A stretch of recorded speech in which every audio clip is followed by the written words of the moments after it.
Okay, here we go. Good afternoon, everybody. Welcome to the Urban Platform, or one of our most special episodes, a sequel of Fit Zoom University. How's everyone doing? Say hi. Hello, Hi. hello. Hey, Hi, Okay, everyone. how goes it? so basically, for the format of this episode, Aaron and I will be the moderators, hosting and just directing the conversation. We have made a document of some of the topics that people would want to discuss, along with some statements that we're going to read out and just get reactions from. So you guys know the rules. We discussed it. We discussed it. And Aaron, you want to take us away with some of the points?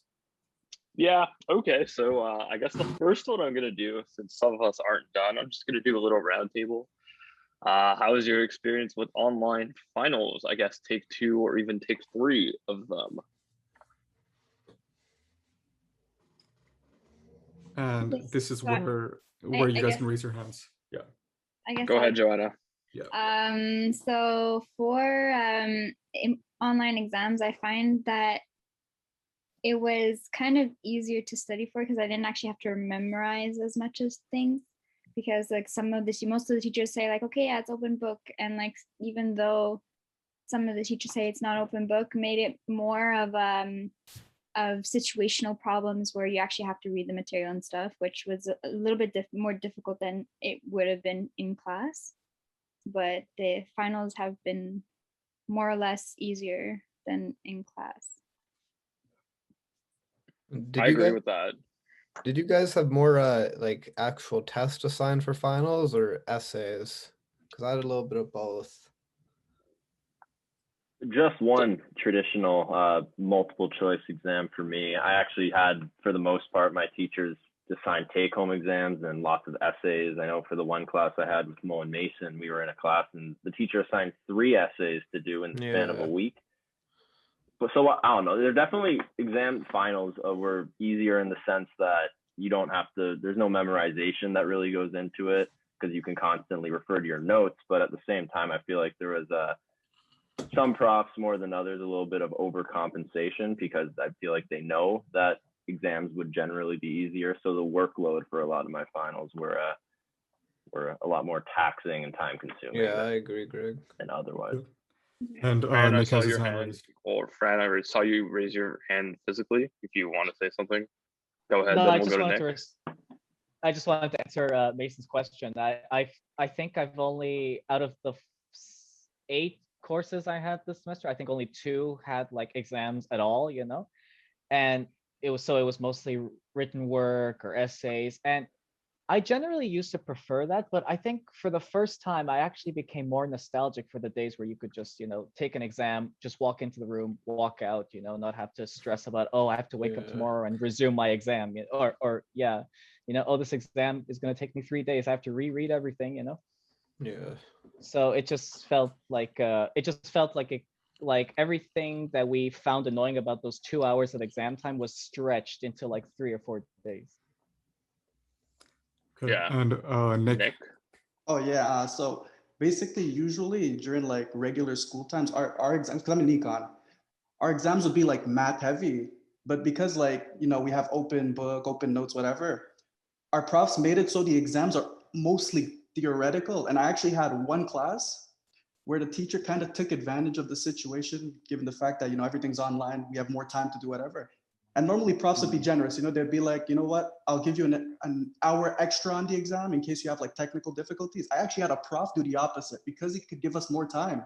He stretched the exam to cover from week 1 to week 13 and gave us 4 hours to finish it. And the exam was so long, and because it's like mostly covering theory, it was extremely hard. So like, I have mixed feelings about how exams were during like, COVID school. But for the most part, like, I feel like teachers did their best to, at the same time, they don't want to make their exams easy to the point where everyone's doing well in their class, or else it kills the point. So like they had to find ways to kind of make the exams a bit harder. And that's why, like, instead of testing like whether you know how to do practicalities, it's better to test the theoretical. But I think some teachers kind of overkilled it, Yeah. Greg, you had your hand up? Oh, I was just, Fran, when you were talking, did you say you were in 8 classes this semester? Did I hear that? Did I hear that correctly? Yeah, in total. So No, this year I said. Oh, okay, I thought you heard So you like say 4, semester, and no, I was so like 4 and 4. I was like, boyfriend, putting in the work here Yeah. on the fast track. I to might have said graduating. semester, but I did mean year. I Alright. did mean year. Glad we could clear And that up. Irene, you want to jump in? Yeah, I just wanted to add to how Francisco was saying about going to an exam and just going in and out. And I think a big part of what created a mental burnout this year was the fact that we've been locked inside and just kind of, we've never had that physical place with no distractions, no phones allowed, no computers or other, like we were in a state of focus more, I find. Whereas like now I'm living like with 3 roommates in a small tiny apartment, so there's constantly noise. There's noise from neighbors and whatnot, and interruptions that come all the time. And I don't know, I've been lucky I didn't have any proctored exams this year. Have any of you had any proctored or? I don't think does Concordia. Thankfully, no. I think it's like only JMSB that really gets proctored exams. And speaking about JMSB, we have one JMSB student who's joining us right now, Maria. As soon as she connects, we'll direct the question to her. She won't hear it right away because it might take a while for audio to connect. But it hasn't been easy, and like I definitely agree. There's more distractions. Like there was something about going and writing an exam, and then honestly being able to go out and celebrate after. Now it's like, oh cool, I'm at home. What am I gonna do to celebrate? Maybe I'll watch a TV show. Oh wait, I've already done all of that today. Mm-hmm. Or hey, I'm gonna celebrate. I'm gonna go out for I know, a walk. yeah, that's. So it's just something to add on to all that is I had an exam today and yesterday, like from 9 to 12, and it's a full house here. I live with 5 people and a dog, and my brother works from home and he's calling on the phone every 5 seconds, and my dad also works from home. He's also calling, and I'm just like, okay, cool, like can you guys shut up? Yeah, and one thing I'll say about exams is in terms of the essay format, which I faced a lot throughout this whole semester, I had to write around 3,000 words in 24 hours, and I'm the type of guy who starts my essays about like 5-6 days beforehand. So having to go through that isn't the easiest, especially when I like doing everything carefully. And we had a question about proctored exams. Now, Maria, since you're the only JMSB student here, and I'm sorry to throw you right away into this discussion, but one question that we had for all of you is, did you have to face proctorio or proctored exams? Yes, I did. So essentially what happens is that they like let you go on the Cole website, and there's actually a practice test that you can get to do before. So it has nothing to do with your course. It's just so that you can practice the type of questions. So for example, if your exam is multiple choice and short answer, you can at least get the feel of what they are. And so it brings you through the steps. You have to download an extension to your computer. They tell you like what they have access to, and they tell you that once your exam stops, then they'll stop recording, they'll stop having they'll stop seeing what you're doing. So that made me more comfortable. I guess when we first started, we really didn't know anything about what this proctorio was, so we were all a bit scared, but it brings you through the motions. Personally, I had an exam where they made you spin your computer around so that they could see your surroundings. So, I mean, if it's just for an exam, I mean, I didn't mind that much. I mean, I'm just in my little office. I'm just twirling my computer around. It didn't really bother me. They give you instructions on top of it. Do you have to have your camera on the whole exam? Yeah. Okay, so if you have like a family member come in and go like, hey, do you want water, or like start yelling at you for something, or a dog walks in, what happens? So I make sure always to tell my parents, okay, listen, I have an exam this day. From this time, please do not come bother me. Like I leave the door closed so that they know. I tell them if you need to watch TV, you need to do anything, just make sure it's like on low. But I've heard stories of people getting up to go to the washroom. Yeah, you could ask to go to the washroom and stuff. Yeah, exactly. So I feel like they're lenient on that. They'll understand. I've heard people, you just have to have a sign like saying washroom, you show it to the camera and then you can go. Oh, you didn't have a chat box? On the side I did, but like I had one of my math exams, my teacher just said if you have to go to the washroom, you show them a sign and then you could go. but that's pretty much what it was. It's basically like an in-person exam just in your house. So you're being watched by an automated computer, I guess. And then you do your exam, and then that's pretty much it. No, and I like the fact that you don't sound like you're complaining against the system. It seems like you're more accepting towards it. And is that how you really feel? Or were there some issues that you had with the system or some questions you had against it? So my main concern was that, like, obviously going into school, you don't know that COVID's gonna happen. So in your mind, you're obviously planning on going in school, having an in-person exam like you always would. So my main concern was at the beginning when this all happened, when they said that we're gonna start having proctored exams, that like, because you don't know how it's gonna be, right? You don't know to what degree. Like, I've heard people say that if you even move your head slightly away from the computer, they're gonna flag you and you're gonna fail. So that was like, it scared me. Obviously, like, you're not doing anything bad. You're just like moving your head, you're moving your eyes, and I'm gonna fail. Like, what do you mean? Like, to me, that wasn't okay. But then after the first one that you do, you make it out. You're fine. You do good on your exam. You don't get flagged or anything. So that made me feel more comfortable. And since then, I didn't have any problem. And since we're on the topic of proctoria, have you guys heard about the Vaseline trick? I don't know if that's something that works or No, I have what? no idea what that Yeah, means. I mean, like were you covered with the Oh, no comment on that.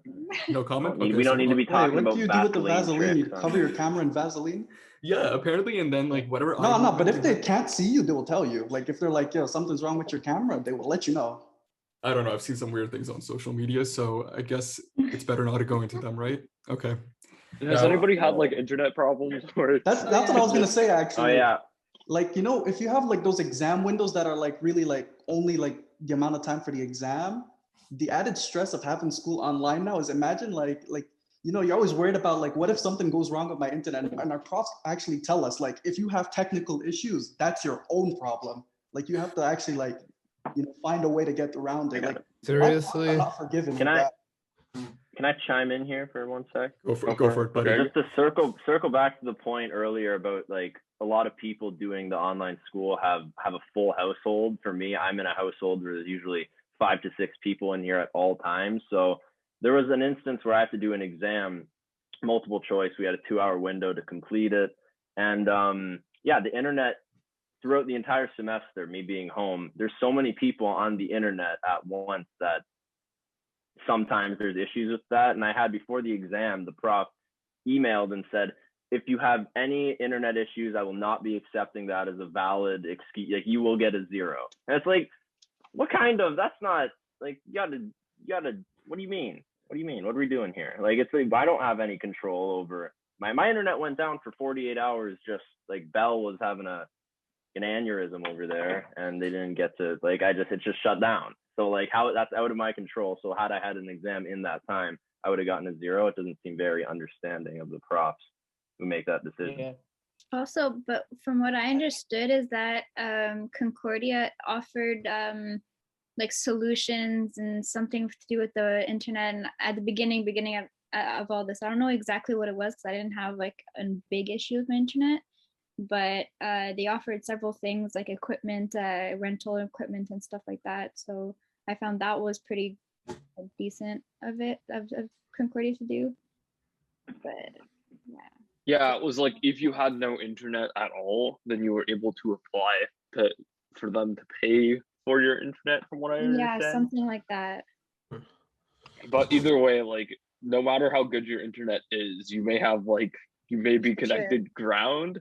I had a friend who was writing an exam last week, and literally 2 hours before the exam happened, her power went out. Right? That's completely out of her control. And like Hydro-Quebec's like, it's not coming on until this time. She had to go write her exam somewhere else and wear a mask to write the exam, which is just annoying.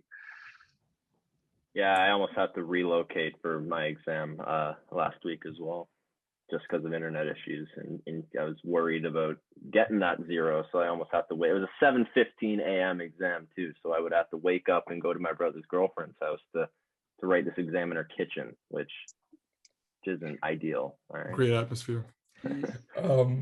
Okay, and I think that raises the question of the external factors that we have to deal with, right? Such as COVID restrictions that limit our movement, right? And I think that plays a big role, even in our online learning. Yes, we're at home, we're doing school from home, but in those situations, as Greg mentioned, where you have to relocate for whatever reason, then some of those externals can affect the outcome and cause major inconveniences. Yeah, I had to buy a new computer last semester because my other one totally broke down on me. Like right on the first day of classes, actually, last semester, yeah, it broke down. I just had an issue. I kept randomly losing my Wi-Fi connection. I brought to 2 different places in Montreal. They couldn't figure it out. Yeah, so I had to buy a new computer. I mean, I've had my computer break down in the past, but I was able to just go to the library and use the ones there. But that's the reality, I guess.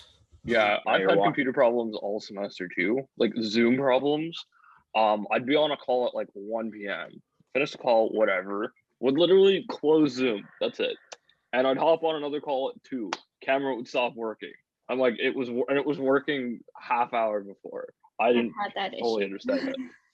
And I was just baffled. And like I'm running 2 computers now because I'm like, oh, one day one computer will work. I just Yeah. feel like I've burnt through my computers because I'm on them 24/7. Yeah. I have a Yeah. backup computer too, my brother's laptop. And he knows when I Smart. reach in for it, he goes like, oh, your computer. I'm like, yep, it broke. It decided to die. Yeah, and Yeah.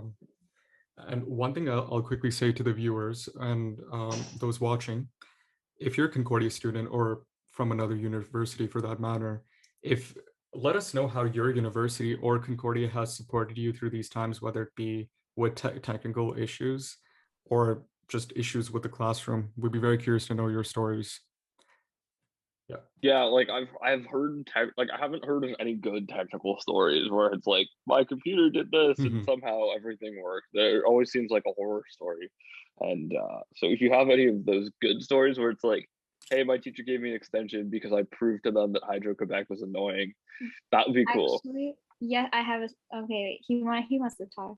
Go ahead, Fine, go Joanna. ahead. No, no, I just wanted to. Just- yeah. I mean, I wanted to say this for. I just wanted to. I don't know if you guys remember in early February, Videoton had like a province-wide shutdown. Yep. Yeah. And on that day, we had to be in class because he was going to explain all these rules, and they didn't. Yeah, they didn't fix it until like 3 o'clock, so I had to miss it. So I got mad. I got really mad. I tweeted at them a gif of Rachel going.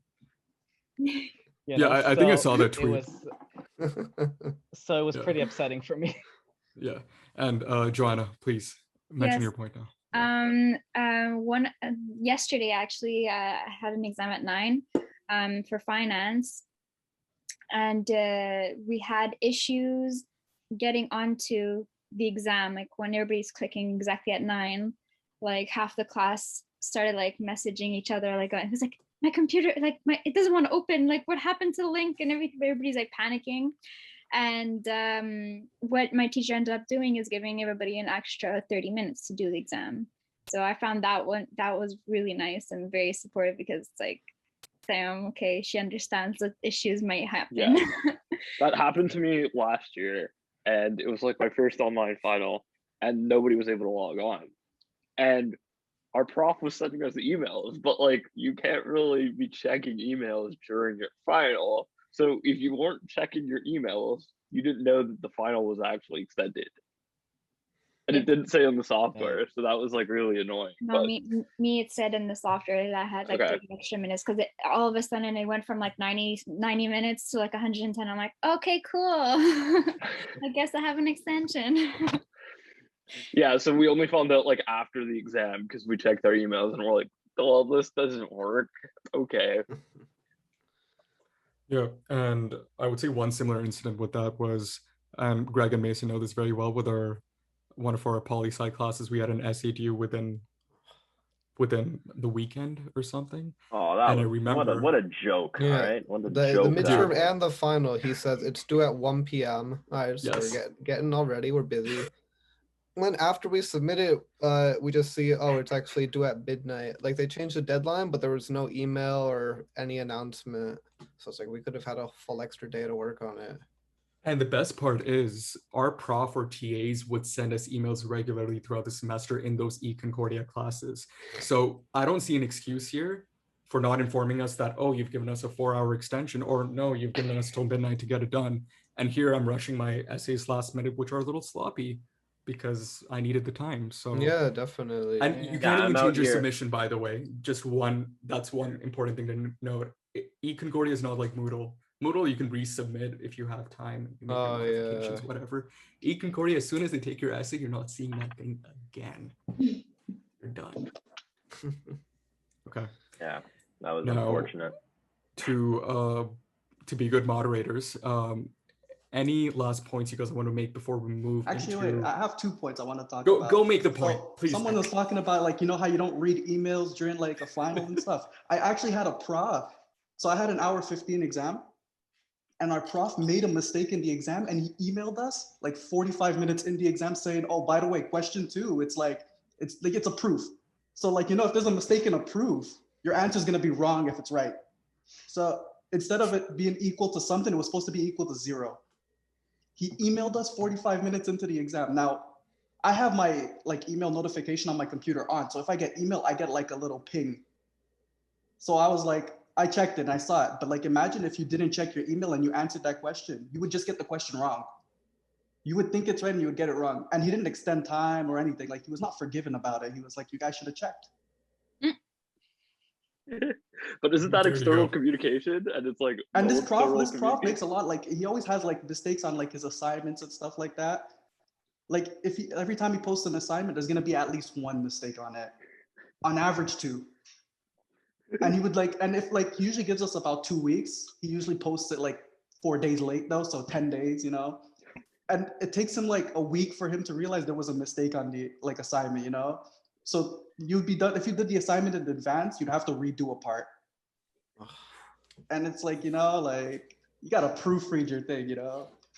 Like, if you're constantly making mistakes on assignment, like, at what point do you say, you know what, let me just make sure the next one doesn't have a mistake? And I actually had another exam where like, it was on Moodle, but Moodle crashed like at the end of the exam. And my prof was actually nice, because what ended up happening is I emailed him my submission of the exam. And I told him like, I couldn't submit it on Moodle, like it didn't work, you know? And he was actually like, okay, you know, I'll take it. But I know if it was like any other prof, he would have probably just gave me a 0. Yeah, that's super annoying. Yeah. Mason? Yeah, Mo, you brought up eConcordia. I just wanted to add, no, I just have a positive comment.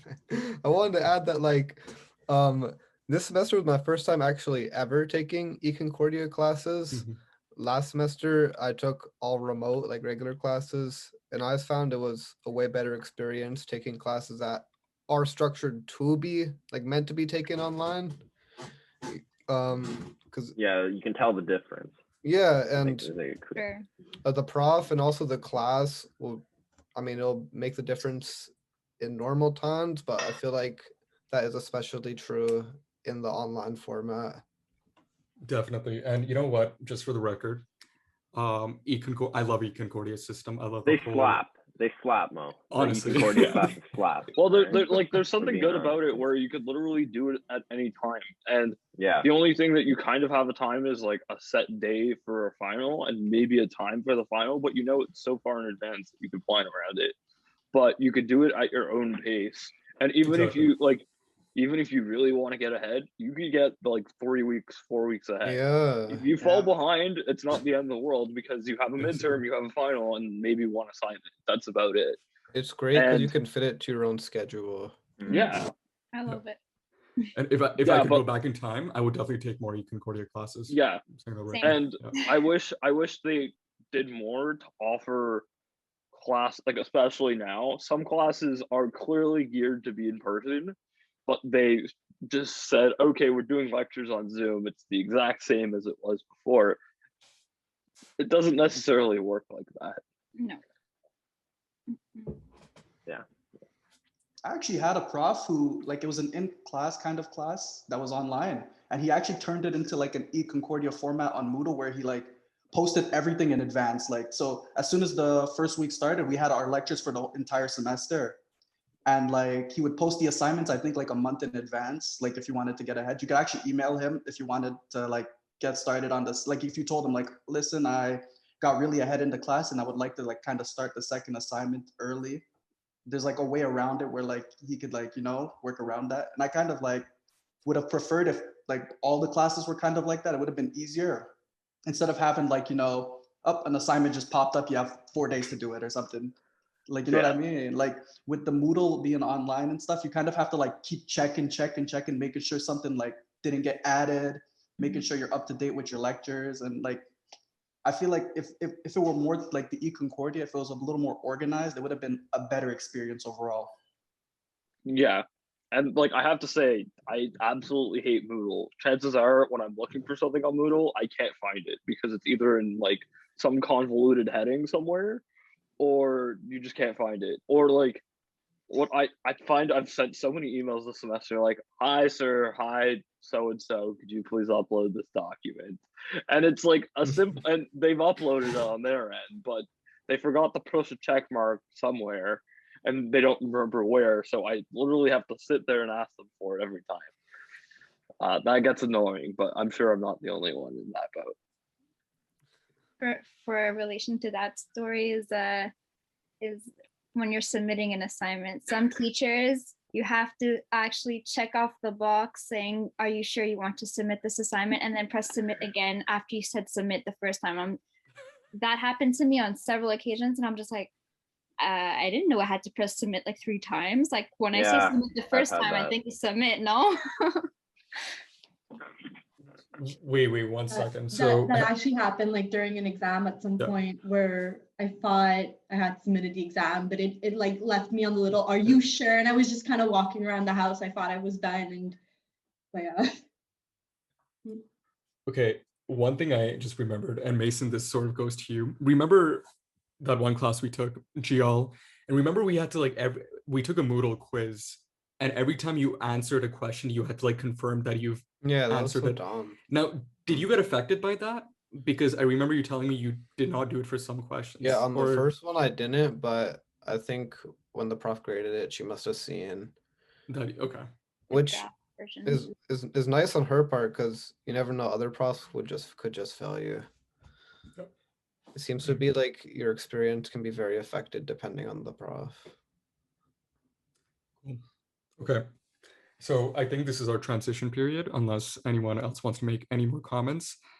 We're going to go on to some statements that were made from Concordia themselves. Aaron, you can read them out if you would like, and you guys can give your opinions on it. And I know some people have written in a Google Docs about some points that they wanted to discuss on their behalf. So I will mention these points, and I'll mention the names of who made these comments or things they'd like to share about the online system. So I'm going to start with a statement from, I believe, last week. I'm going to double check this date right now. Live fact checking, love it. But basically it's the date about return to campus. Here, student communications emailed Tuesday this week, so Tuesday, April 27th. It's been a challenging year living and studying through this global pandemic, but there's a cause for great hope as vaccination campaigns do their work. The future is becoming a bit clearer. Here's what you could expect for fall 2021. We anticipate you will regularly need to come to campus throughout the fall term for both academic and non-academic activities. We're planning ways for you to safely access libraries, labs, studios, and other facilities. Expect opportunities to meet in person with professors, staff, and classmates, all in accordance with public health guidelines. The same applies for the chance to meet new people and reconnect with friends on campus. Be ready to be in the city for start of classes Tuesday, September 7th, 2021. We want to hear your thoughts on this statement.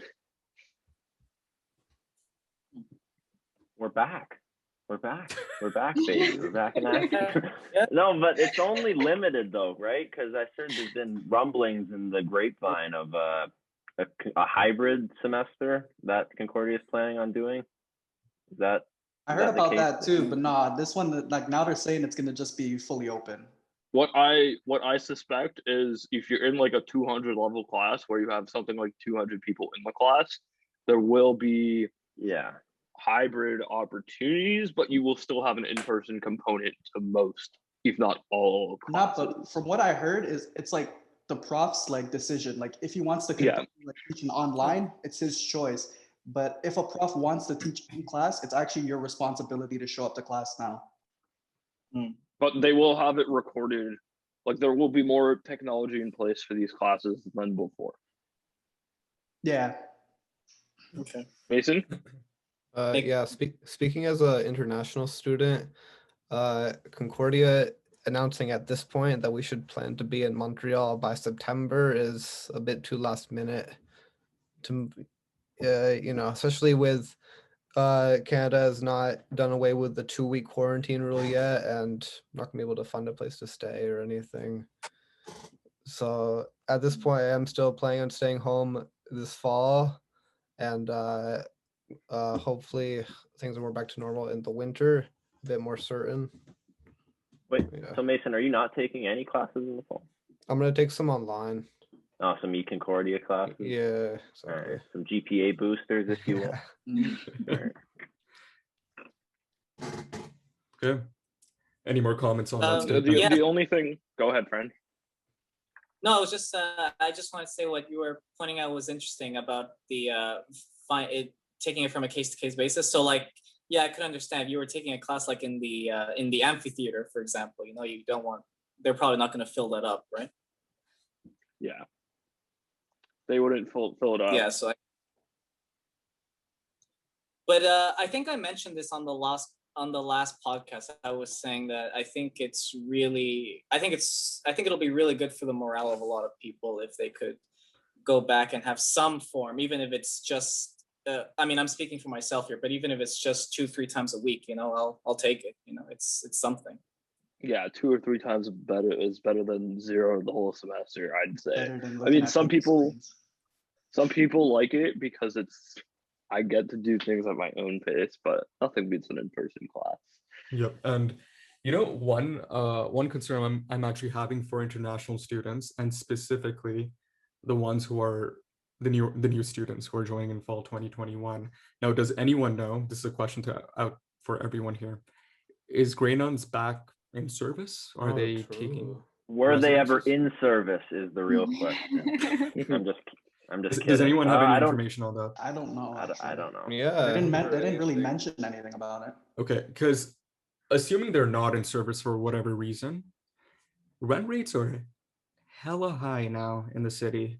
Okay, it's not, and it's plus it's not easy to find a place to live, to get a place on lease. So like, I'm a little bit worried here, like for those newer students, you know, or for those students returning and still trying. Yeah, to find definitely. I places. mean, the social aspect would still be affected. A lot of kids who aren't from the area are dependent on res when they first come to have a set place to stay and meet people. Otherwise, it's hard.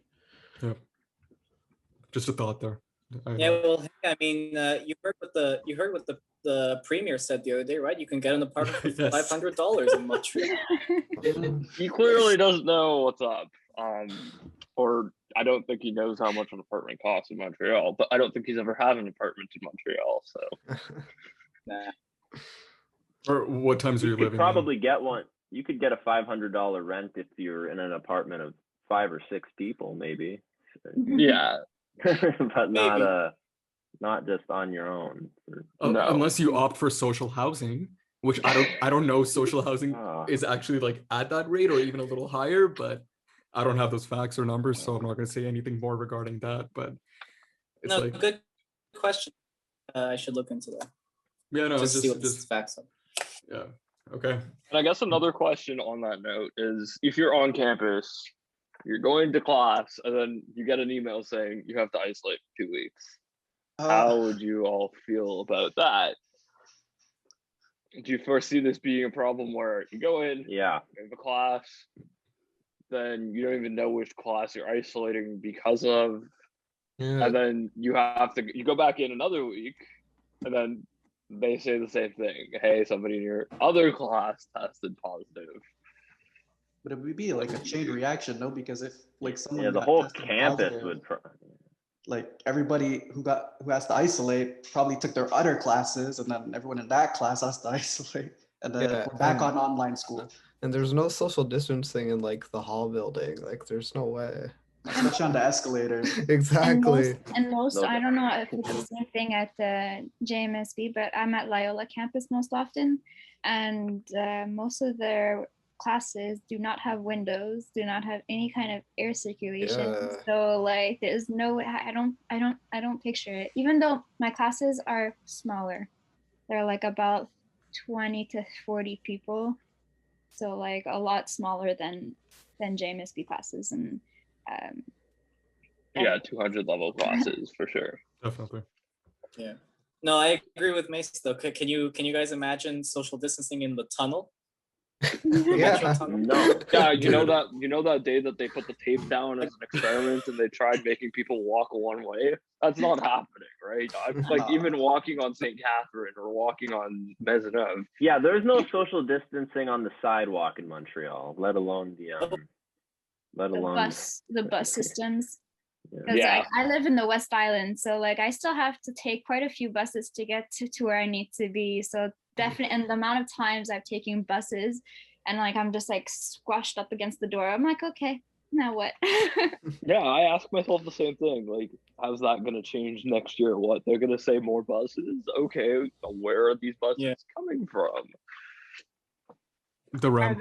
Are the STM systems going to be on the But like, Okay. I don't feel comfortable getting on a bus. Or metro. Yeah. Like LG, 8 o'clock on a Mm, morning. people pushing each other just to fit. Like what? Yeah. As soon as you get into contact with something, like if they're like, oh, if you were at Lionel Groove Station within the last day, you have to self-isolate for 2 weeks. That's literally like isolating half of society.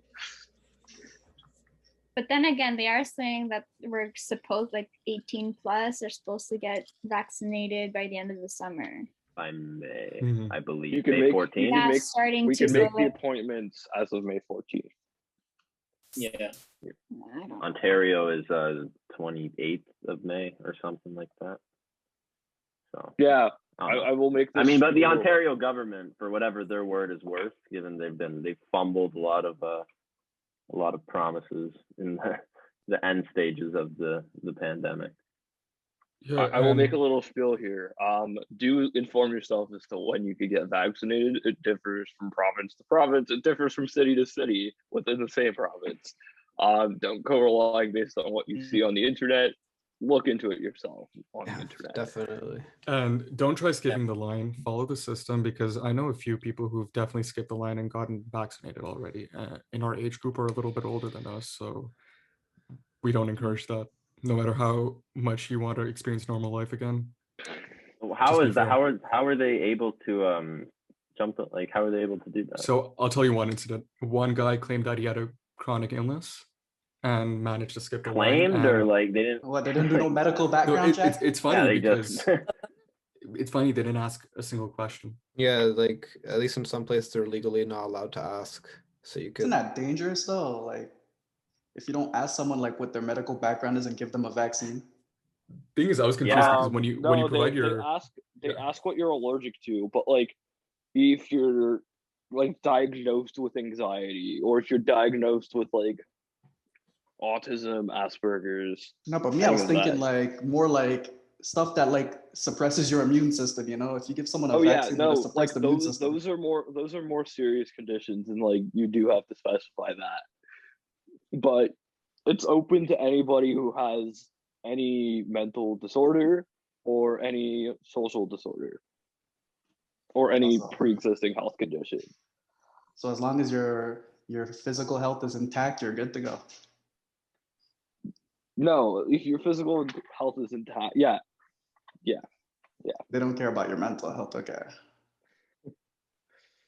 No, they As long clearly as you're a don't care university about student. it. But then how did that guy with the chronic illness still get the vaccine then? so look, When he told him he Just has for the sake of it, arthritis. just for the sake of it, I'm not going to give details on that, but that's the excuse he used, and he managed to jump the line. Yeah. Mm. Yeah. So Probably gave him like Well, sugar water vaccine. Yeah, they gave The placebo Well deserved. vaccine. You're done. Go. yeah. This should help with your chronic illness. Okay, so now to transition, we're going to speak about some points that people have mentioned. Okay, so Actually, What- what I'll do is I'll start with a more general, broad question. yeah, If you were to do this again, and I'm not saying that I want to do this again, or if you were to give some tips to students who may find themselves in this situation, or in 50 years your kid comes up to you and goes, class is online, what do I do? Withdraw. What would be some of the tips that you would give?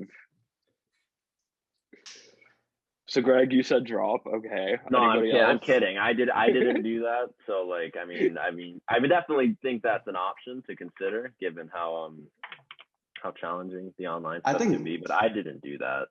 So I mean, I don't know. You can definitely get used to the format over time. I know, like, I'm way more well versed in the whole remote learning now than I was in, say, September, where I was throwing punches, I was pounding sand. That's how frustrated I was with how some of these courses were being delivered. But I don't know, over time it's kind of it still sucks. I'm just kind of been desensitized to the hardships of remote learning. So I mean, it is what it is now, and I'm just looking forward to getting back in the classroom as soon as possible, so I don't have to do this anymore. I don't know if I gave any advice there, but that was just Okay, rant. but you did raise a neat question. It's like, over time you did get used to it.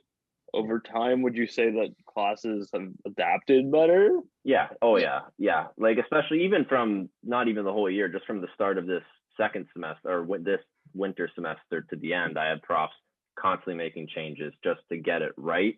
Like, because the Moodle page for some classes were nightmares and just disasters all around. So I mean, over time, profs, I had this one in my religion class.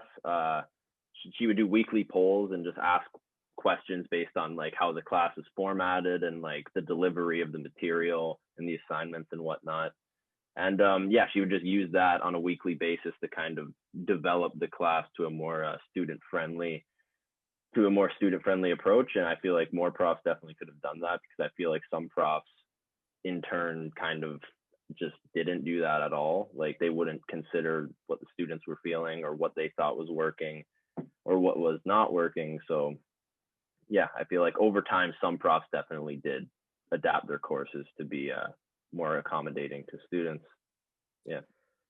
Awesome. Joanna, I see your hand up, and I see that you were Yeah, I was waiting to just get like, into the all right. So just to add on to that point, I find I had both kind of profs. So one that wants feedback, and then another one that just did whatever the heck he wanted to do.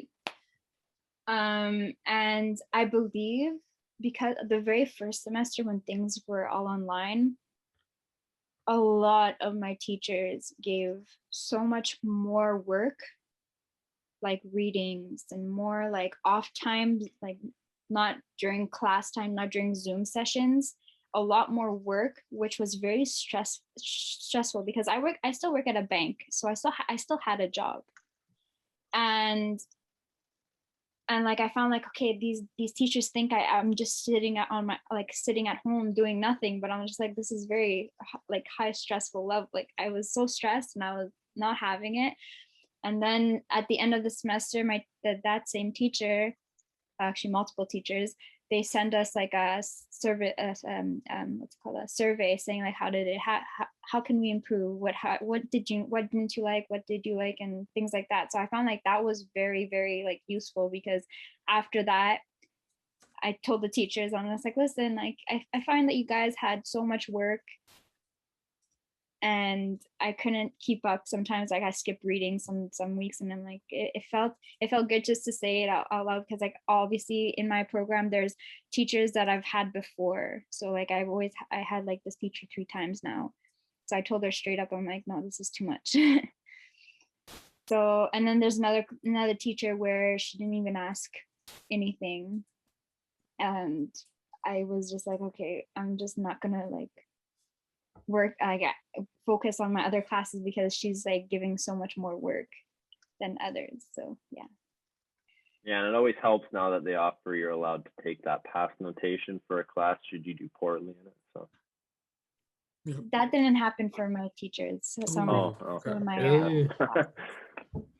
yeah. Okay. So I had for my program, some of my teachers did not offer that because I don't know what, but they just didn't offer it. Yeah, and we all know, and we're not going to get into this topic, but I know pass and fail has its like positives and negatives. But Francisco, please take the floor.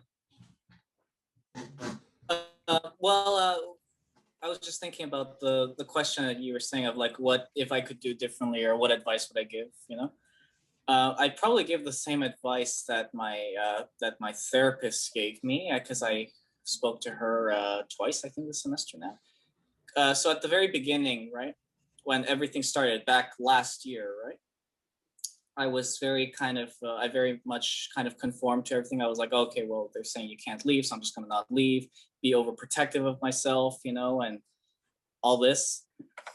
And I think that did a lot of harm to me. I really started feeling depressed. I was feeling, my anxieties were going up a lot, and I was just so I lost motivation to do a lot of stuff. So I decided to talk to my therapist about that. And she said, well, I think the best thing for young people like us to keep in mind is that you don't really want to, I mean, yes, you have to, you know, take everything with precaution because these are unprecedented times. But she said, you don't really want to normalize what's going on. And being so close-minded and like so in your shell will be problematic in the long run. So make sure that while you're keeping yourself safe, you know, get out there and like see people, see family, you know, you don't.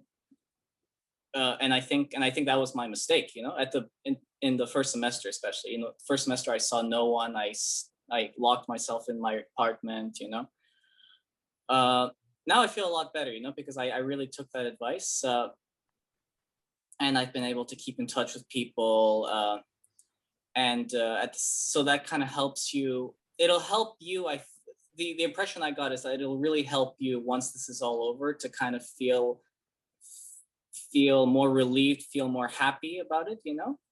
Whereas if you take the other route, that might become your destiny. That might become the new you, you know. When this is all over, you might decide, you know what, I've gotten used to staying at home. I'm not going to go see people. I don't want to go to class anymore.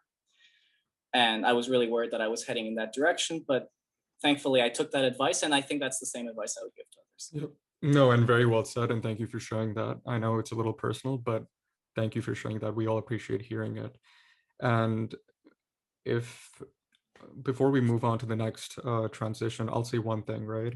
I feel like you can learn, if you have the right mindset and you look at it in the right way, you can learn a lot from this pandemic. I feel like I've learned a few valuable lessons myself, especially the general conception of not taking things for granted, you know, especially what's available to you and before the pandemic, and having that quote unquote more freedom.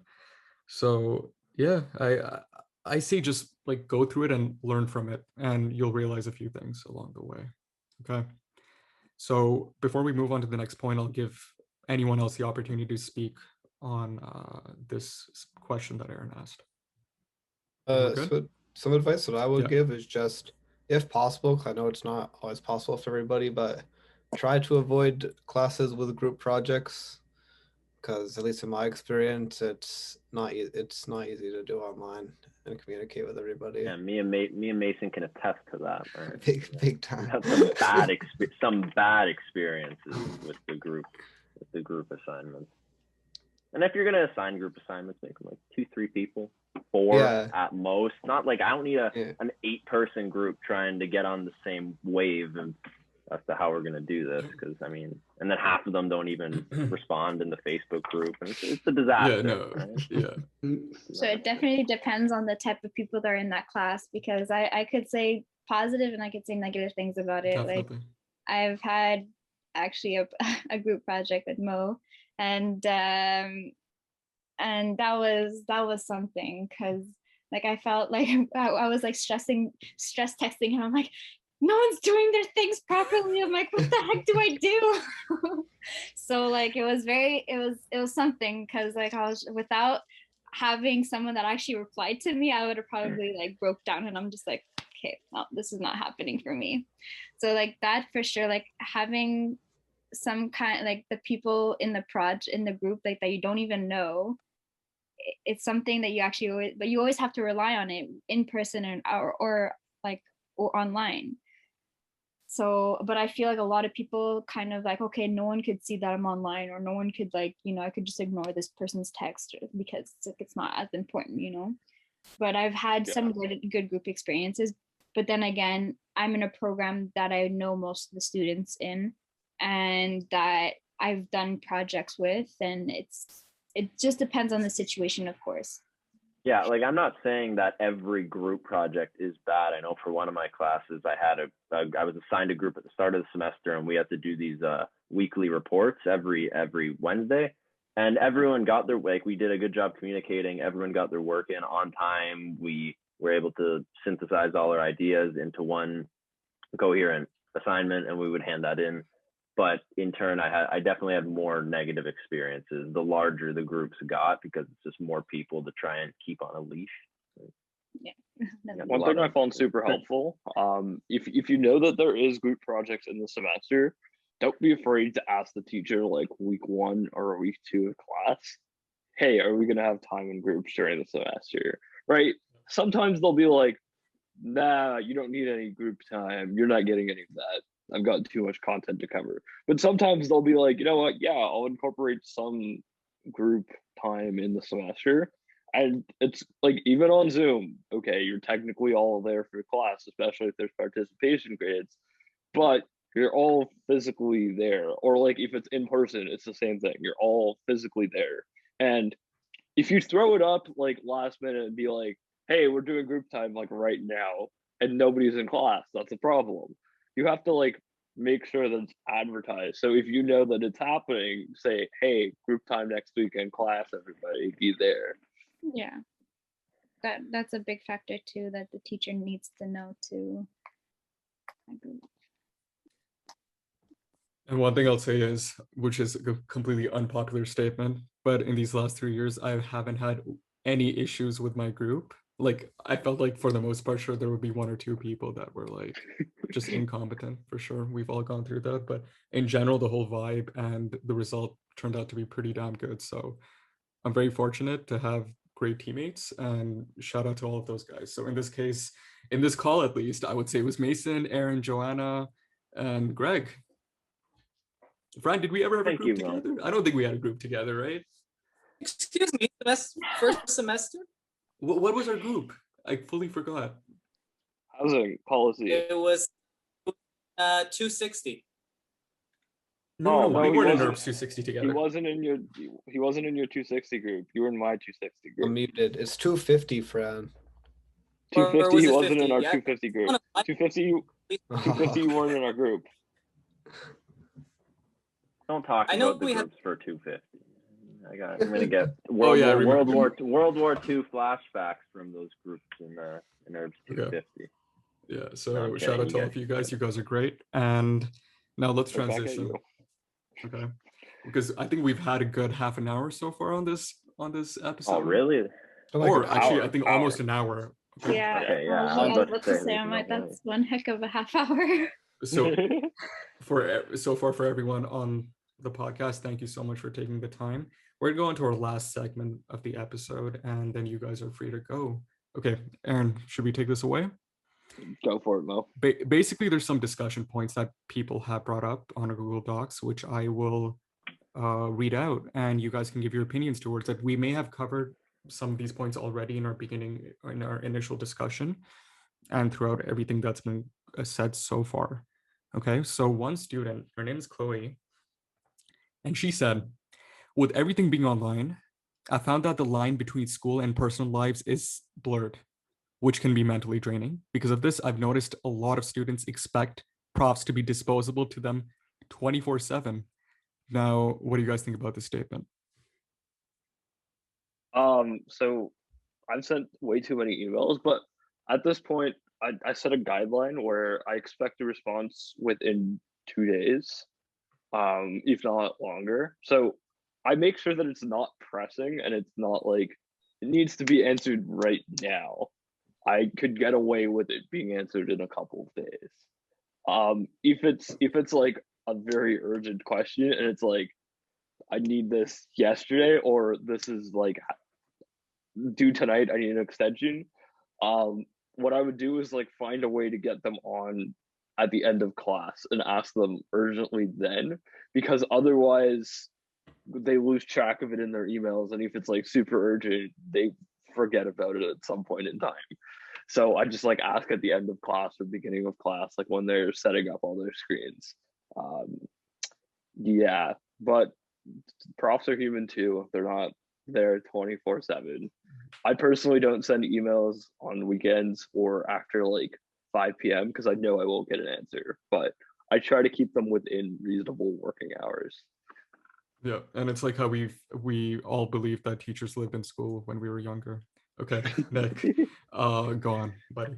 In my experience, my profs have actually done a good job at making themselves available. Like after every class, they would stay an extra 10, 15 minutes if you had questions or anything. But a lot of the times, like when people complain about the profs not being available and stuff, it's because like I know like it didn't really happen this semester for me, but last semester there was a lot of people that would email the prof like last minute. So we'd have an exam like in the morning and they would email her like 8 p.m. the day before. And then when the prof doesn't answer, they would get like upset. But like at the same time, you gotta understand, like you had like a lot of time to prepare for the exam. And when we covered those topics in class, you could have asked questions then and there and stuff like that. So I feel like people also gotta like kind of like you gotta really manage yourself. Like if you know you're gonna have issues with a certain topic, you gotta like really get ahead of it in advance. You know, you don't want to wait last second to get help because chances are like you're not the only one that's going to be emailing the prof last minute too, you know? So it's going to be hard for them to really get to you. Yeah, Yeah. for sure. And Maria, go ahead. Yeah, I had the same experience as Nick where like I'll send my teacher an email and not expecting them to answer right away. They'll answer me within like the same day. So I found that was very like good on their part. Even if it was just like a question about an assignment or really anything that it was, obviously it wasn't last minute, but I also expected like the same 2-day time frame, but they would even answer me before, which so I feel like they adapted pretty well too for that.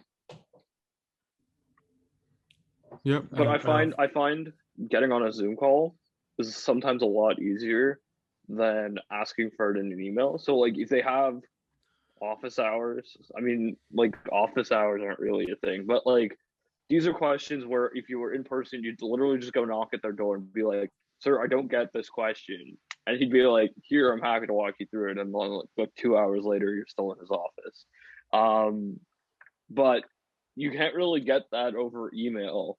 So I find it's just easier. Hey, can we set up a meeting? And then they'll be like, "Yeah, I'm free at this time." And even if it's like a week later, you're still ahead of the game, and you're like, "Okay, I'll still take that meeting and work on things." Yeah. And before Joanna, I know Fran had his hand up. Fran, do you want to make a quick point? Yeah, no, I mean, I think I agree with Nick for the most part. I think most of my prompts have actually been fairly good, except for the one. I'm not going to say who they are, but I think Aaron and Mo know who it is. In fact, I sent them an email about something last semester. Frankly, I'm still waiting right now for an answer. So there you go. But to add on to that, I feel like, and this was a big problem that I had for most of my life, and it's don't be afraid to ask for help, even if it is last minute. I know that a couple of weeks ago I was messaging some of you guys about a problem I was having with stats, and I didn't know what to do. It was so last minute, and I decided, you know what? I don't think I have much choice. I should just go to the office hours and ask for help. And it was like the best decision I made. The guy was there, he helped. So, and yeah, I managed to get it all done. So I guess, don't be afraid to ask for help. I think that's always a key one for me. Definitely. Joanna, go ahead. All right, so more to touch base on the line that's blurred between work and social life.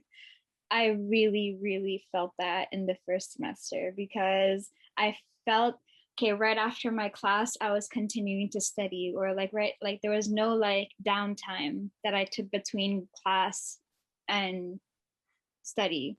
Whereas as if I went into school, I would have the downtime on my phone on the way home, on the metro or on the bus or walking home. It's like I would have like that time to myself just to like give my mind a mental break. Whereas now, or a little bit less now, because it's like I kind of forced myself, and I have a puppy now, so like I play with him now. So but in general, I feel like between schoolwork and work, it's always looking at a screen. Even my downtime when I'm looking at my phone or watching TV, I'm always looking at a screen, and it's really like to the point where I felt it in like my eyes were like so tired, and I couldn't do it anymore. And I wear contacts, and my glasses, you do not want to see how old my glasses are, so I don't really use them. But I just never gave my eyes and my mind like a mental break, which now I kind of say, I tell myself, I'm like, okay, time for a break. Even though I have a ton of things to do, it's a very important just to like, give yourself those like 10-20 minutes, go for a walk, do something. And I find that really helps me out in general. Whereas for the emailing the teachers and everything, I haven't had that issue except for a few TAs. That's all like, okay, yeah, I'll give you feedback, and never did. Still waiting for that feedback after I submitted my final paper, and I'm just like, cool, I wanted my feedback before my final paper. I sent it 2 weeks in advance, well, a week and a half, to get that feedback. And whereas like, okay, cool, I don't have any feedback from my final paper now. I just handed it in because I didn't want to like get marks deducted, but whatever. But yeah. Nick. Oh yeah, this is just a general statement, but like if you're having like a hard time with any class, you also can email, like if say like a prof's office hours doesn't like work well with your schedule, you could always email them and ask if like it's possible to make an appointment, even if you don't have like a specific question in the class, if you're just having a hard time, and kind of see if they could like help you get on track and stuff. I see a lot of people when they're struggling with a class, they really rely on like going online, looking at stuff online to see if it helps them, when it's always just best to ask your prof. The prof is the one that's usually like, making the exams, making the assignments, and they're gonna really guide you best when you're struggling, And I feel like a lot of the times people don't do that. What they end up doing is they rely on like outside sources and stuff, and they end up not really understanding the material and stuff, and then they end up struggling, and then they end up blaming the prof. They're like, oh, the prof didn't teach this right. And it's possible, like a lot of profs are not going to be great at like expressing themselves, and that's why it's like, if you're having a hard time understanding them, let them know. Like, don't like go and rate them online or something. Like, you got to help them, because it's also difficult for them too. Like, it's not like they got it all figured out, like they still have to figure out how like to adjust to the fact that like now when people are writing exams, they can use their notes and stuff. Usually when they're writing exams, they're thinking, okay, there's no notes available. They got their like, calculators or pencils, whatever. But now they got to adjust to the fact that, okay, I don't want to make the exam like a copy paste of what's on my notes, what's on my assignments. And sometimes they don't know how to balance it out. Sometimes they either make it too easy, which no one's going to complain about, but sometimes they make it too difficult. And it's because they're still trying to work it out, So like people got to really help the profs too, Yeah. or else they're just not Well going to said. improve, Well said. And Nick, I that's a love great that point. point. Like, and you know what's cool, especially in like 400 level classes, even 300 level classes. Maybe not in econ where like macro and micro hasn't changed in God knows how long, but like with more current classes, they're like developing the content as they teach the class. And over the years, they're like, hey, I really like teaching about this, I'll add to it. Then like somebody in the department's like, oh, you should add this topic. And it's not a topic that they're super comfortable with, but they still want to present it to you so that you have a wide enough coverage. and they know, and they'll admit, yeah, this isn't my cup of tea. But just going to them and asking them, hey, I don't fully understand it, maybe they'll come out and say, yeah, I don't understand this topic either, right? And like, you can't be an expert on literally every single detail, and it's okay to not have an answer to the question. Yep. Now we're going to go on to the next statement, and this was actually made by Greg. Greg, you had 3 discussion points. I know we've couple of covered, questions. we covered them. touched base on them. Yeah. Some of them, I don't know. I don't quite remember what they are. I just saw the doc and I felt like I should contribute something to it. So. No, perfect. So I think from what I see, I think we've discussed these the first points. one, definitely. At least the first one. And I guess we'll go on to the 2 points because I feel like we haven't really touched bases on this. So the first question that Greg had was, how long should we expect COVID-19 restrictions and limitations to persist in academic institutions? So we'll start with that. Yeah, and what I mean by that is like, how long do you think like the remnants of this remote learning kind of environment translate over? Like when we return into person, how much do you think the virus will continue as the pandemic continues to thaw, if you will?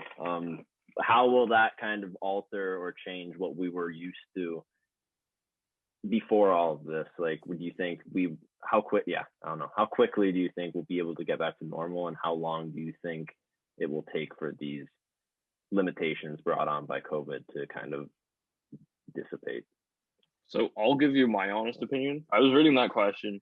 The education system was broken before, okay? I think COVID may have accentuated that point and made it more broken in some cases, but it may have served as the right opportunity that it needed to gear it back into place, right? Teachers knew that old school testing of memorizing was outdated. And were they in the process of changing? Arguable, but they do realize that it was bad.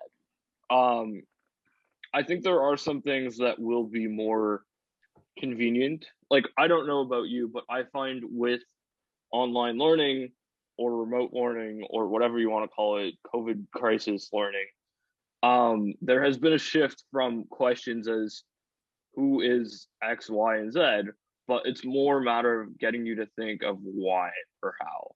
So why did this so-and-so elaborate on this theory? And it's less about like the minute details and more about the bigger picture. And I personally think that trend will continue. I don't see it being fact-based anymore. Like, even if you look at hardcore sciences, I could be wrong, but I don't think any of us on this call are science students, right? Okay, no. Yeah, even in sciences, it used to be like pure memorization, but I know that in biology, they've shifted the approach and it's more a matter of asking the bigger concept questions. And I think that shift will continue. Okay. Any other points, Joanna? Yeah. Personally, I've missed out on my stages that are part of my courses. So like for 2 of my classes, part of that class is going to work with the seniors, and the other one was with kids. So both of these ones got canceled because of COVID, and I'm not sure getting back to a normal like that doesn't, in my opinion, it doesn't seem that's gonna ever happen. There's not gonna be the normal that we once knew.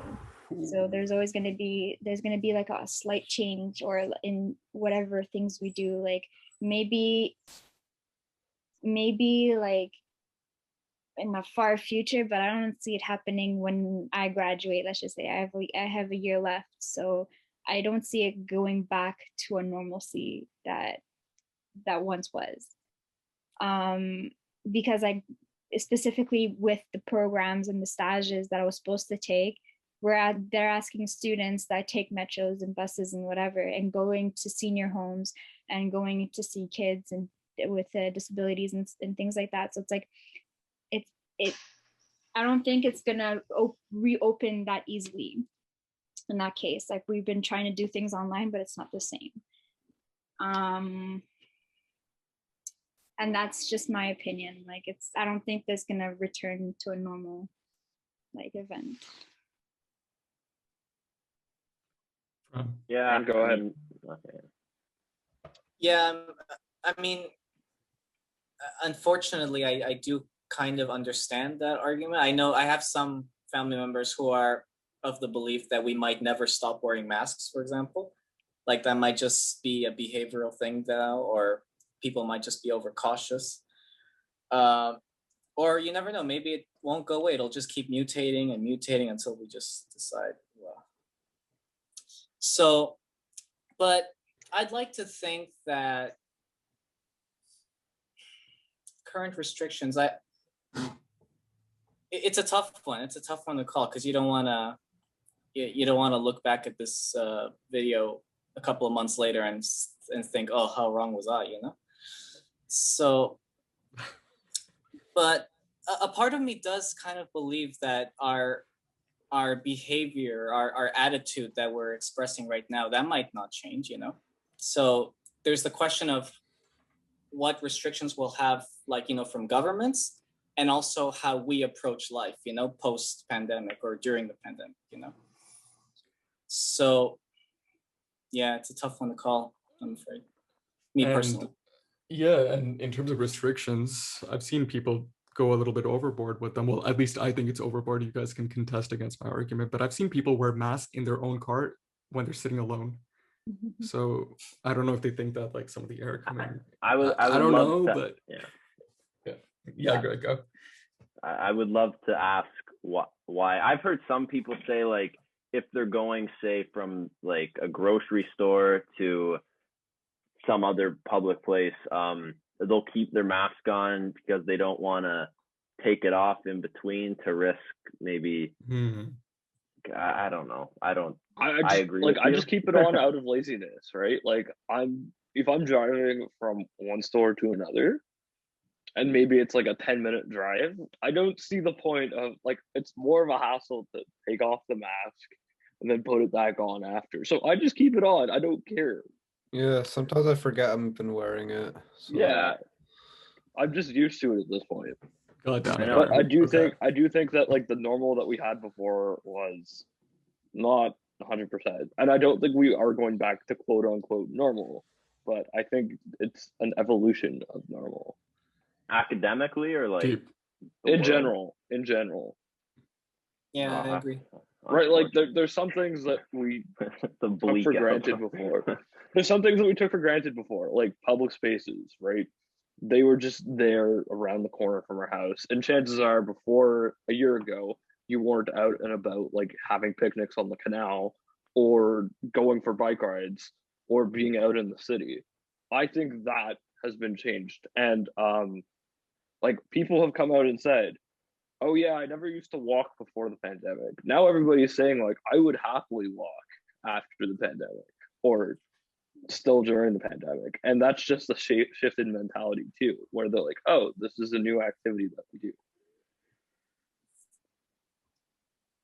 Okay. Now we'll move on to the next set of questions. So Greg, the last question that you had for us was in the current state. Wait, this one's sorry to cut you off. This one's less geared towards academics and more just a current event matter. Okay, so you know what? I think I think this is something that we can keep aside for now. Okay.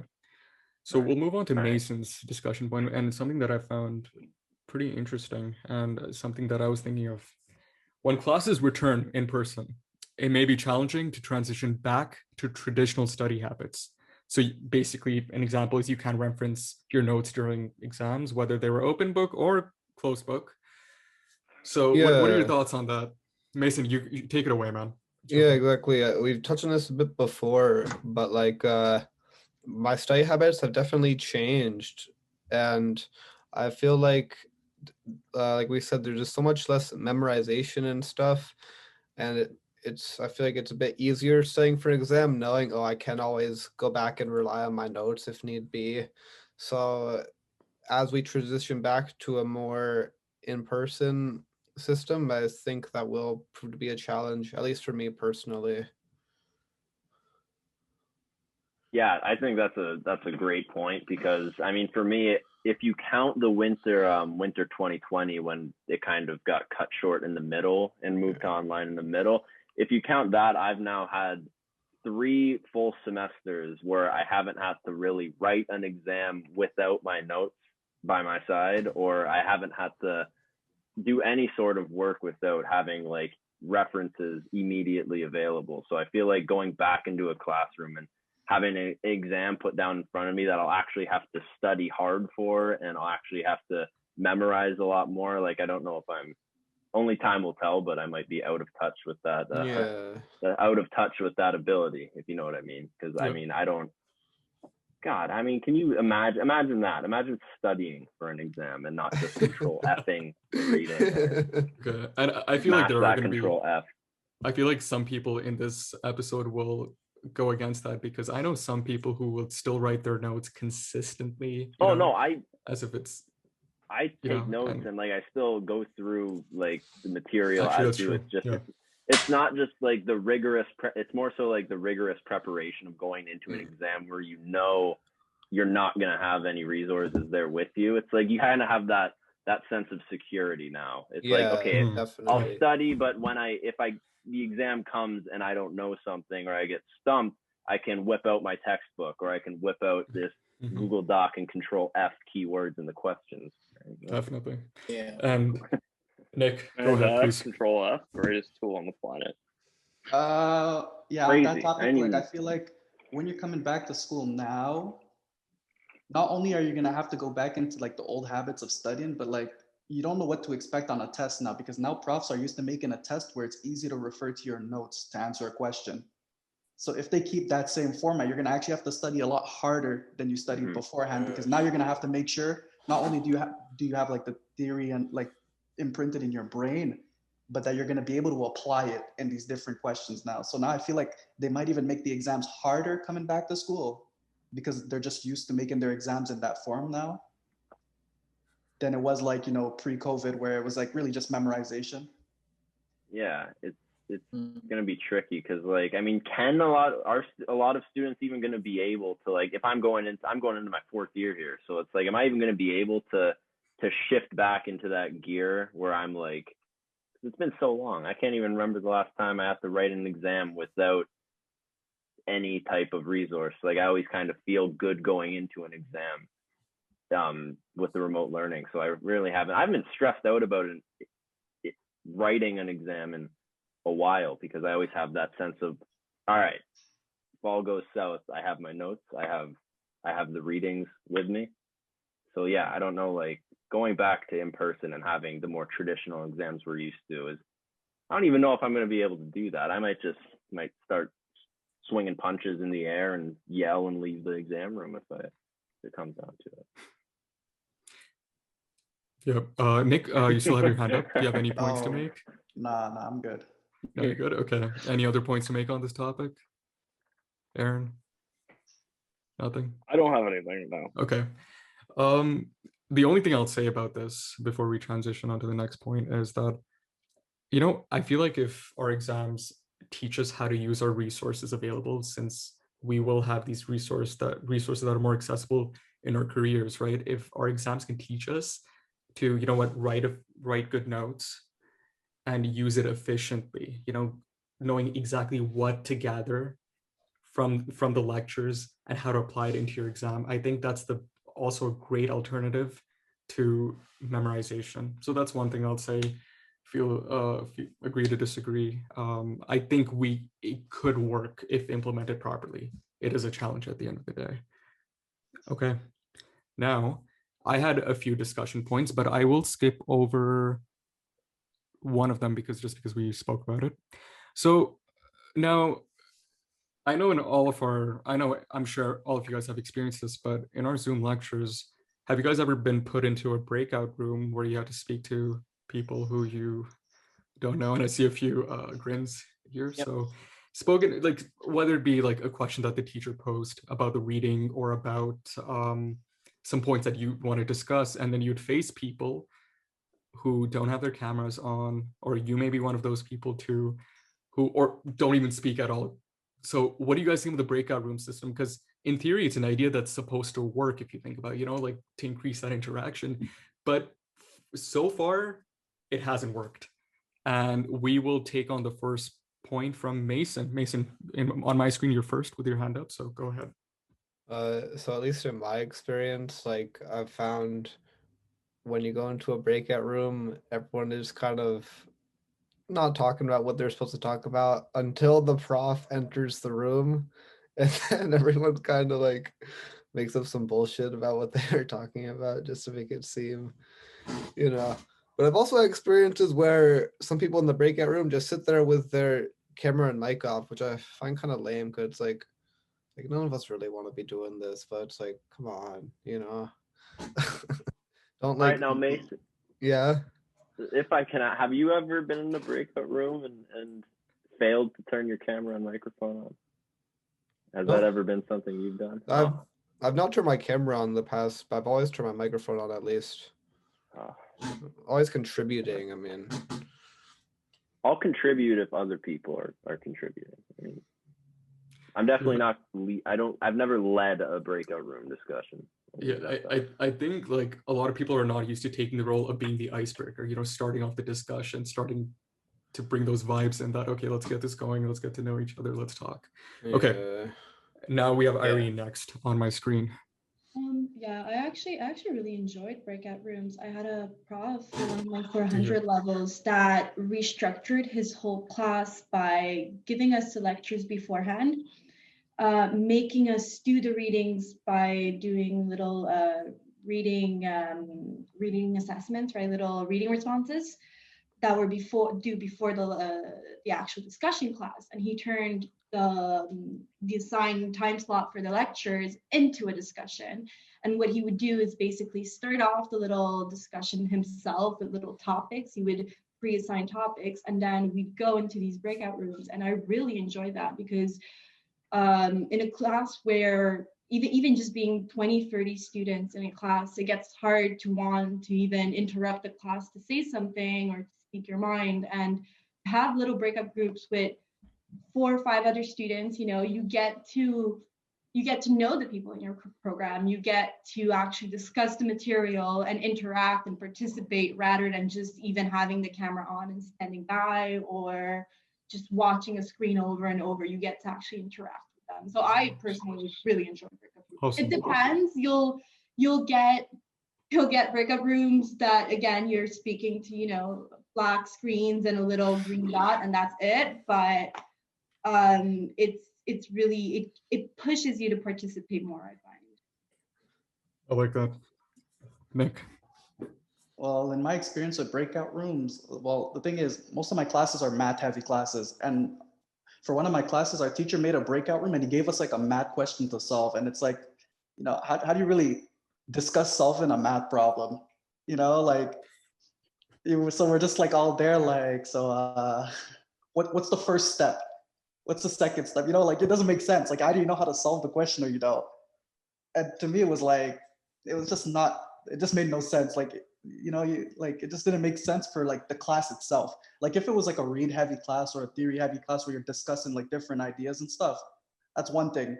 But to put us in different groups to answer a question, and like half the people half the people weren't even in the class. They would have they mute themselves and video cameras off and everything. Would not be there. So the teacher would put us in breakout rooms with like 3 people. And sometimes you would just be alone. 2 people are not even attending this class. They're just in the class. They're not there. Doing something on the side, bro. The teacher would come in to be like, oh, did you guys figure out the question? And you're like, it's just like, It doesn't work, Obviously, for some classes it might be better, but from my experience, the classes I had breakout rooms for were this didn't make sense. And Fran, before we go on to you right now, one thing I want to say is let's say you're talking to the people in the breakout room and you're speaking about the prof, be careful about refrain from saying anything negative, because your prof can literally come in without you even knowing. You could literally be having a discussion for 2 minutes and your prof is just sitting there listening. So just a tip. I haven't been guilty of that, but can they not hear I know. you Guilty by association. Basically. No, they could hear you. Like it does if they record the video, like the call, doesn't it record the breakout rooms too? Yeah. I don't. No, it does. It does, I yeah. think they only record the breakout rooms where they're in. Yeah. Yeah, it it's doesn't only the record breakout everything. rooms they're in. Okay, that changes everything. Yeah. Okay. What a train wreck that would be. Yeah. Brad, go ahead. Yeah, Fran and then Joanna. Yeah. No, I was just gonna say, me personally, I haven't had any issues when we're in breakout rooms. We did have one incident where, you know, it was me and someone I already knew. We were talking, we were in the same room, but there was this one person, like mic off, camera off. So yeah, that's always kind of weird. The only, I kind of wanted to ask you guys, I know I'm not a moderator, but the only problems I ever had with the breakout rooms was getting into the breakout rooms. You know, it was a constant throughout the semester. It'd be like, all right, can you guys get into the breakout rooms? No. Can you not see the button bottom of your screen? No, I can't, sir. No, sorry. Okay. Very constant. Yeah, that was a little annoying, and I know what Yeah. you're talking about because I was in that class with you. Yeah, that was a little challenge. At one point, it was challenging getting into a breakout room. I think a year in, we kind of maybe figured out a solution, but even then, it's still like a work in progress. And if you don't know Zoom, you don't know how to use breakout rooms. It's an art, but it comes with time. Yeah. Yeah, just make sure Yeah, you have yes. Zoom updated to its full version, because I had that problem where like I couldn't even see the option to go into a breakout room myself manually. Had to update Zoom, then it was fixed. But Yeah. I know some of the navigation tools on Zoom aren't the easiest to use. So I completely understand where you're coming from. Or just Joanna. like rudely interrupt Yeah. the teacher. I've done it several times where it's like, sir, you assigned us the breakout rooms, but you didn't open the rooms. Right? Exactly.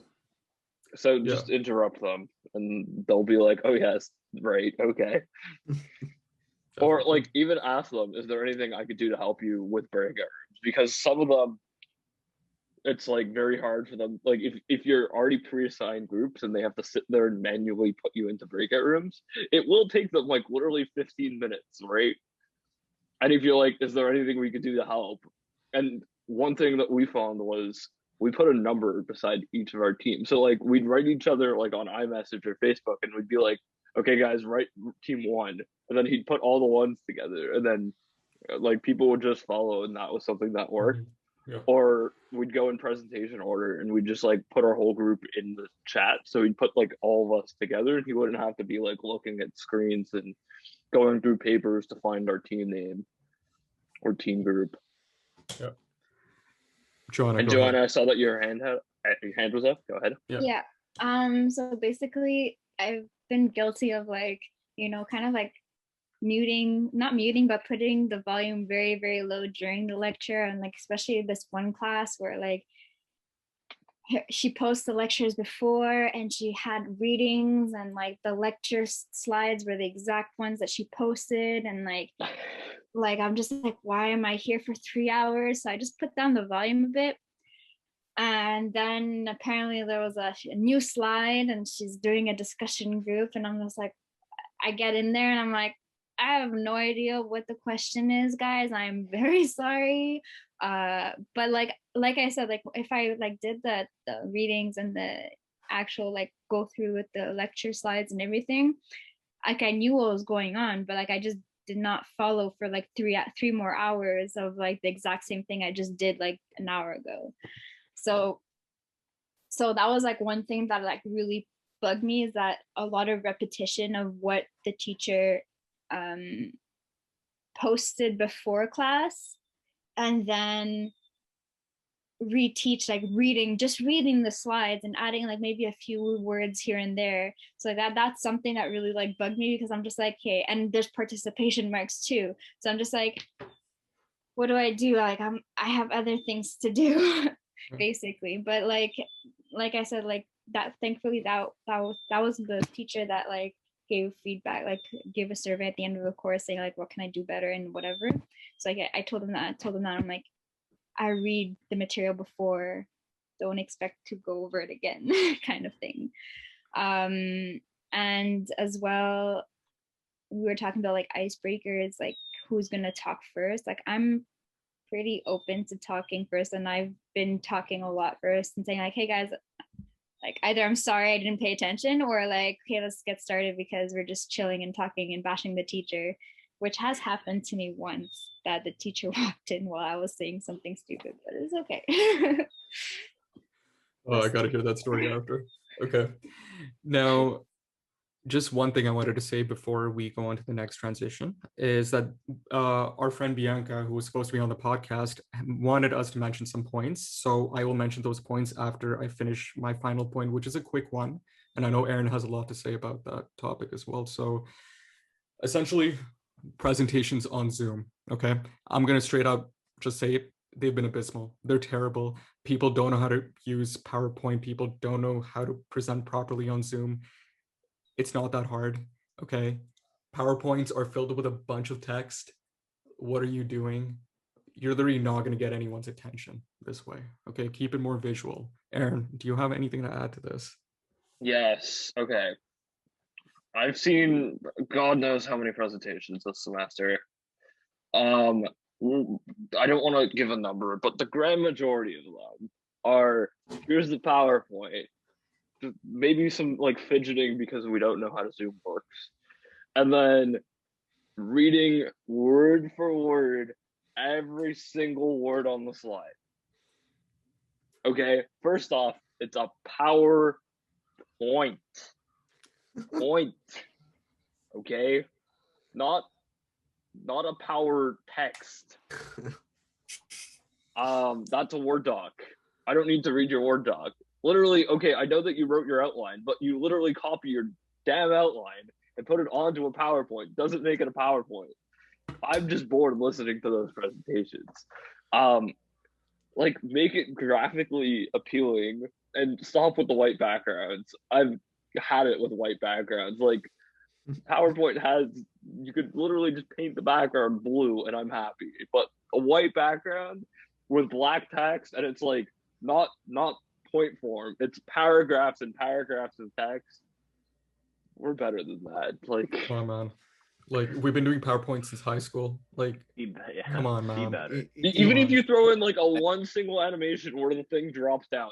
I don't use animations in my slides, but do something. Enough with paragraphs and paragraphs. Yeah. I'm sitting there and reading the paragraph word for word. I could read too, thanks.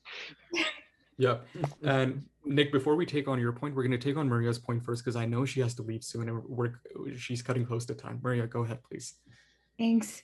So just to piggyback off of what Aaron said, when you're doing an online presentation, like everyone's mentioned already, you just keep it visual while you're presenting. And what does it take? No one sees what you're reading, right? So you just leave a paper or you put your paragraph or your PowerPoint that you're going to read in front of your screen and you read it that way. This way, like who you're presenting to, they don't get bored to death. Keeps it interesting to them because they don't know what you're going to say. And there's like a little bit of visual going back. So even if you don't have it memorized, just keep a paper next to it, next to your screen. No one's going to see. So I think that's better. Definitely. Yeah. And like, even if you do it in person, okay, take the damn note paper instead of reading off the slides. Yeah, exactly. Cue cards. Just do it better. Cue cards. Yeah, like just don't write everything on the slide. I want to hear what you're saying and not read the whole slide. The point of PowerPoint is to be like visually appealing. Like, why are you reading off the slide? Even in person, like you said, it's really bad. Yeah. Cue cards exist. Yeah. One cue card per bullet point. You can write whatever you want on the cue card. Exactly. Come on, guys. What are we, grade 6? Is that what we're in right now? Is that one?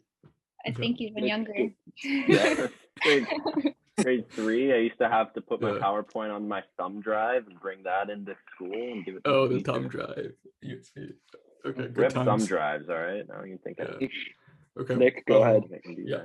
Oh no, yeah. So it's not really just something that happened like during COVID or whatever. It's been something that's been happening since like you said, you've been doing PowerPoint presentations since high school. It's something absolutely. They have a bad habit of like thinking that they must cover like every single word that's on their PowerPoint.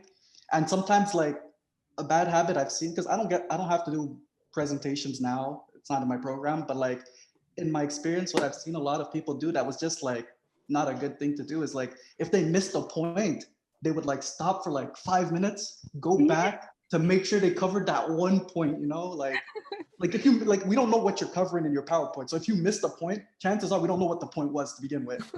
So like I feel like people like the problem is people feel like they have to really like they think they're teaching us something or something. They're not presenting anymore. They're like teaching us something. They're like making sure they cover every topic, every like part of their like outline. Like the problem is like I think people just need to get a little more comfortable presenting. I don't think it's something that like people like, I guess it's just something like sometimes people prepare a little late. So they feel like, oh, what if I don't do this? What if I don't do that? I don't like, it's like a skill, you know, you just got to learn it. Either you know how to make a proper PowerPoint presentation and know how to present it well, or you don't, but it's something you learn. And you know, one thing, Yes. the reason I mentioned this point in general was because look, we're doing online schooling and I'll be the first to say it. I'm definitely one of those students. If you have a boring presentation, I'm going to go do something else. I'm not going to stay at my screen. You literally lost my attention. So yeah, I think I just think it was something important to mention and it was worth calling out those students. Okay. Francis, Fran, go ahead. Go ahead. Well, I was gonna say, Mo, I'm quite offended. I thought I went out of my way to make sure my presentation wasn't boring. That yours was amazing. Yo, for the record, for everyone, Fran killed it. He did a role-playing segment as a newscaster, I believe, and he had one researcher on his team. Yeah, I was a newscaster. I had a talk on and everything. I was like, all right, good evening, students, here on the news, you know. No, and you know what? That kept me entertained. Yeah. I'm gonna need a video. No, but I agree. Somewhere. No, but I agree with your premise, and you too, Aaron. I do think that far too many times, people just don't capture the essence of what it means to, you know, differentiate from what you're gonna say and what you want your visual to be. I do find that very frustrating. But yeah, I don't know. The other one complaint that I had, maybe this is a controversial view, but something that kind of frustrated me from our class, Mo, was not your group, but most groups, just too many videos. You know, letting the videos talk and not them presenting their topic. You know. Yeah. I don't know if that maybe you guys actually like that, but for some reason that kind of frustrated me. I was kind of like, well, actually, I want to hear how you interpreted the readings and you interpreted the class area, and you're letting the videos do all the talking. I'm over videos because it doesn't have the same effect when you're looking at videos all day. But what I will say though is what I would like is like, here's the PowerPoint or here's the screen share. The video is on and the sound is muted and you're narrating instead of God knows who's narrating, right? Yep. And chances are in urban planning, they're using like a Spanish video. Everything's in Spanish, but that's another story. Like do the narration yourself. Otherwise, there's no point. Like keep your presentations concise. If there's no point in putting in the video, don't put the video. And Fran, and you know, like I totally agree with your point. And one thing I'll say is the problem with the whole video thing was the format of that specific class. She wanted us to cover the whole class, which is 2.5 hours. So basically you're taking a professor's position in this case for one whole lecture. So I think that's why, and she encouraged that video.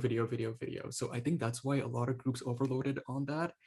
And I would arguably say even us, because it's just really hard to cover 2-3 articles in 2.5 hours. Like that's a lot of time.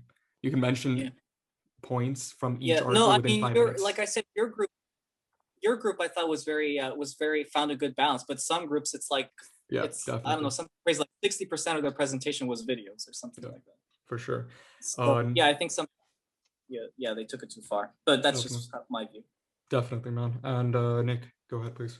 The whole video and PowerPoint thing actually is a problem people have in essay writing as well, where they have too many sources to the point where like they're writing an essay that's basically summarizing 10 different other articles. You know what I mean? Like you got to have a healthy balance between your references and your own like, you know, input. Yeah. Because if you don't, like basically if I'm watching like a PowerPoint presentation where I'm watching like a bunch of different videos, like I could have watched all these videos on my free time if I wanted to, you know. I need like, you got to present something fresh. You got to show me, like you got to show me something I wouldn't be able to find online, you know? And it's not only with the videos, even some people, when they do their PowerPoint presentation, they end up just presenting things they found online with no real input on it, you know? Like they'll be like, it's as if I went on Wikipedia and just like read whatever the topic was. You know what I mean? Like you got to really learn how to like present something that isn't something you could easily like research on. Like you got to show me you put in the work, you know? But I feel like, and like link it to other topics, right? Like if you're just like, I feel like at the end of like whether it's an essay, whether it's a PowerPoint presentation, you got to like kind of bridge it to like another topic somehow, you know? You got to find a way to like show that like this is just the first step. There's many more steps to take in the specific topic, which a lot of people don't do.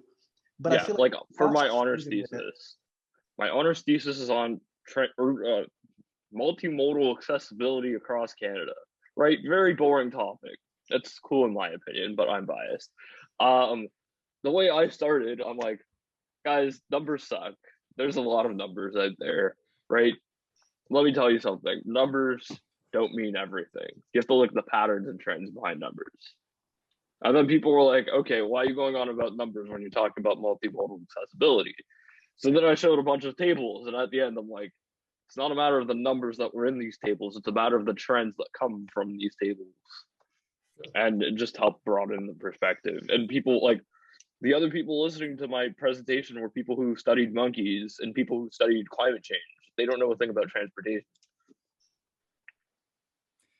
Yeah, and now, guys, we will finally transition into our last point. I just want to say thank you again for all of you guys attending. We're hitting the 2-hour mark, I'm assuming. So is my timing good now? Okay, great. 2-hour mark, 2-hour mark, right? Okay, so last thing is, and this is Bianca's point, which I thought was a very good point, and I've had some experience witnessing this, and it was pretty sad. Okay, Zoom username etiquette. So what does she mean by this? Don't use inappropriate, explicit phrases as your username. That's one of them. This is a school environment. No one wants to see that. I saw one last semester, but then halfway through, the name disappeared. I guess the prof dealt with it quietly. And to add on to her point, I've seen students be extremely rude to professors, just interrupting, playing music in the background.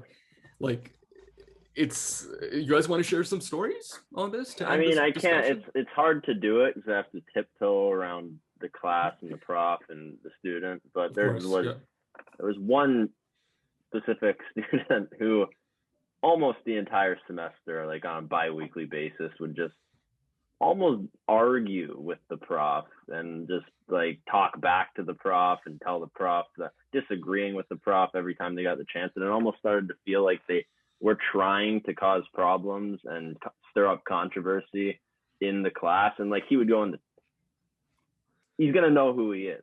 It's a he. I just spoiled it. My bad. Should I stop? No, it's fine. It's fine. You should know. All right. Well, he'd go in the chat box and like argue with students, and he would like message them privately and continue arguing with them. And then the prof, it got to the point where the prof had to send out an email, and she actually disabled the chat box because it was just causing too many problems. And like, yeah, and he would like, there was one point where he would raise his voice at the professor. It's like, what that's bad. Like, how but he wouldn't do that in person. I know for a fact none of this would have taken place in person. And his camera's off, so he's just barking at this professor, who was a sweetheart. You can definitely see like other places on the internet, people are more comfortable saying things hiding behind a keyboard or a screen that they would never dare Twitter to say in fingers. person. Yeah. It's like, how are you gonna challenge a prof? Like, she's literally been a prof longer than the kid's been alive. Like, come on, you don't know more than her. I'm not kidding. It's just like, what are you doing? Yeah. Who are you helping? Show some respect. Stroking your own ego, yelling at the prof. Yeah, and Nick, go ahead, and then I'll say one more. Well, I'm gonna say I didn't have any experiences where people put like, you know, weird usernames or whatever, or where people were arguing with the teachers. But one thing I did notice is in a lot of my classes, there's a lot of like people who are overachieving to the point where they would start like asking teachers about topics that are not really covered in the class. And the teacher would like try to like, humor them for like 10, 15 minutes. And then he'd be like, okay, listen, yo, we can't keep talking about this. This is not even like something that's going to be tested. Like, if you want to talk more about this, email me or like come to my office hours. And no matter how many times he says it, like every other class, it will come up again and again. And it's like, like it's annoying because it's like you're wasting class time for no reason. But like, I don't think it's like a problem to the point where like, because I've seen videos of people who are like arguing with teachers over like stuff that didn't really make sense. I remember when I was taking Spanish, I think it was last fall, we were writing our final, and our mics are supposed to be muted, but someone forgot to mute their mic, and you could hear them cheating in the background. and the prof didn't say anything. Like, the prof was just there. Like, so it had another student actually told them, like, can you please mute yourself? You know what I mean? So, like, I'm not like, I didn't really experience the rude part of it, but I did experience the more annoying part of it, Yeah, Mo and I had a class where every 2 seconds the chat was like lighting up, and it was complete nonsense in the chat, right? It was like, yo, what's up? Yo. And like we just turned the chat off at one like point. lulls in the I just chat, ignored like, dude, the lulls in the chat, like, oh, that was a good point. And it was like, yeah, great point. And I'm like, okay, come on. And it was a class of like 75 people, and I think like 25 maybe were involved in the chat. I don't know. It was brutal. No bueno. Yeah. I remember that was at one point, I think we said, somebody wrote in the chat, guys, shut up. Yeah. And even our prof also mentioned that, listen, I can't keep up with the chat, so just say whatever you have to say out loud. And I think it's important to mention here that from the initial point about disruption, now those who make the argument that, okay, we should be allowed to debate and speak freely, there's a fine line there between debating and being respectful. Okay, find the balance. That's the first thing. Okay. Now, second thing is, if you want to stand out in class, going off of Nick's point, there's other ways to do it, even in this online system. Send an email, get into the office hours, don't waste anyone else's time, right? So, yeah, now I'm done with whatever points I had to make, and I would love to hear any finishing comments from you guys. So I have one last comment or question. We've used a lot of new words in the last year, whether it be Zoom itself, whether it be unprecedented times, whether it be breakout rooms. Just on like a closing thought, what's your favorite new term?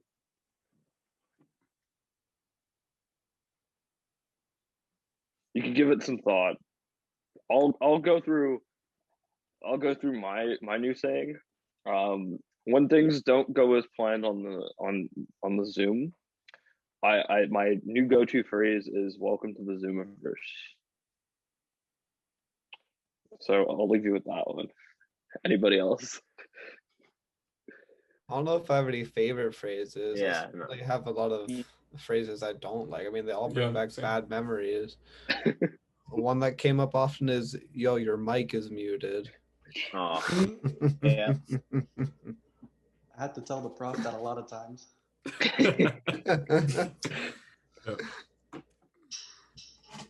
Yeah, I don't have anything. Not favorite. Okay, or words you don't want to hear again. Yeah, just like things that annoy you as well. Let's switch this like a little bit. Anything like social distant, it's all trigger words at this point. Yeah. Yeah, basically, I'm just going to say the COVID, just any basic COVID terms we've heard throughout news articles and throughout what people have said. Yeah. And just for the sake of the episode, I'm going to say Zoom. Yeah. Just Zoom. Yeah. Why did Zoom come on the scene like only after COVID? Like Skype and Discord have been a thing people have used. But pandemic happened and suddenly Zoom takes the #1 spot. It's really weird.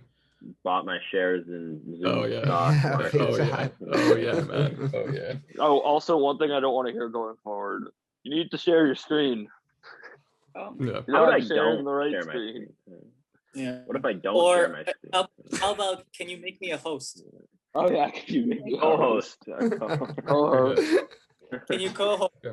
Oh, could you We turn enable on the screen sharing cameras. permission? Yeah. Yeah. Yeah.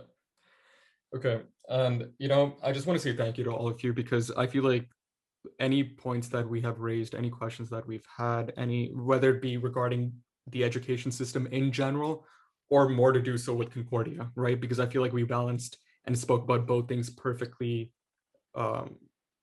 just Hi, Greg's perfectly, cat. right? So yeah, nice hat. Made his way and infiltrated my office space.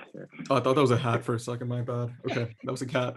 Anyways, no, so look, this is, and I feel like we're having a lot of innovative discussion here. So hopefully the future of online education or education in general will change, and hopefully we can inspire some great ideas. So thank you very much, everyone, for being on the Urban platform. I love all of you guys.